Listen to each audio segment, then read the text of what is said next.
সিলেটের ঐতিহ্যবাহী পাতলা খিচুড়ি আলহামদুলিল্লাহ হয়ে গিয়েছে। আমি এই পাতলা খিচুড়িটা করি পোলাওয়ের চাল, অল্প একটু আলু দিয়েছি, মসুরির ডাল আর মুগ ডাল। তো এই যে দেখতে পাচ্ছেন, নিশ্চয়ই খেতে ইচ্ছে করছে। আসলে অনেক বেশি টেস্টি হয়।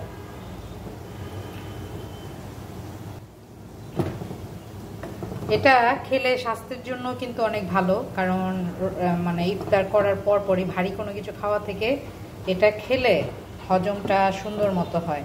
তারপরে আপনি যা ইচ্ছা তা খান, সমস্যা নেই। তো কেমন হয়েছে আমার সিলেটের ঐতিহ্যবাহী পাতলা খিচুড়ি, আর এটা হয়েছে কিনা তা অবশ্যই আপনারা জানাবেন। কারণ এটা কেন, সব রান্নাই আমি সিলেটে এসে তারপরে শিখেছি। ইয়াম্মি ইয়াম্মি মজাদার পাতলা খিচুড়ি।